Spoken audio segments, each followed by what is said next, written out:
way. So you picked it up for probably like 800 or less, and you made $2,000 out of it. Yeah, because the body panels were intact, and a lot of people look for these body panels because they tend to crack. So I sold all those body panels. I sold whatever I could find, like the seats, the wheels. I had the OEM wheels, and just people hit me up, and that thing went quick. So eventually I went to find another one, and I was looking for a second gen because I wasn't a fan of the first gen originally. I just got it because it was cheap. But then I found this one. It was semi-clean, and I just went to look at it. I liked it, picked it up, and you know, just went from there. So tell us a little about the story of the car, because you shared with me some pretty cool stuff, which was you're the fourth owner, right? I believe so. I'm not totally sure. Okay. From what I know. But you were somehow able to track the original owner. Yeah, his name was in the owner's manual, in the original owner's manual that came with the car.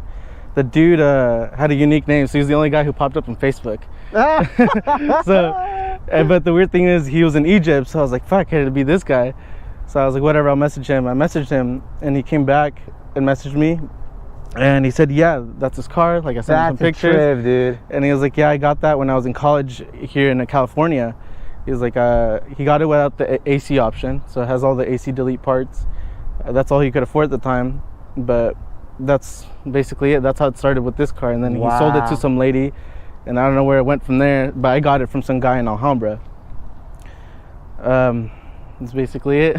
That's so cool, man. Nobody knows where the car first starts, and the fact that you were able to at least get some info on that, it's so freaking rad, man. So you pick it up, it's probably like your second, right? Your second first gen? Yeah, second first gen. So now you have a little more experience. Now you're like, okay, cool. I'm sure when you went to check it out, you're like, okay, jacking points, not rusted. Okay, it's already better than my old car. So what was the vision for once you pick it up? Kind of a restoration, kind of where it's at right now. It was meant to be also a weekend car I can take to the track. It's never been, the goal was never to be a fully dedicated track car, because I want to be able to drive it to the track, drive it back, drive it to meets if I want to go to meets or go to the Togue, but never something that I just trailer to the track or, you know, just on the Trailer Queen. And I think it's getting there. I mean, I still got some work to do, but, you know, I've got suspension on it, wheels and tires, motor's completely stock. But you have tracked it. Yeah, I've taken it to a couple track days. How fun is it? It's a lot of fun in this. It's a little scary because it's a little bucket. It weighs less than 2,000 pounds from factory.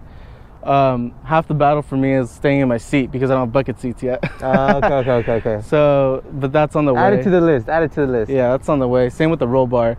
Ordered a roll bar as well. So hopefully the next track day I have some bucket seats and a roll bar.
The front end, man, what do you got going on? The car has been resprayed. What color code or the name of the color?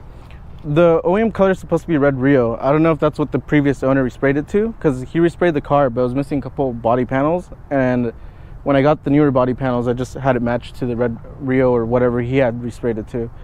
But the body itself is all stock, so it's not modified in any way. And we like that, by the way. We like that. I like that. If you ever go and want to modify any car, pick up another first gen, do it to this. This one's perfect. OEM, right? Yeah.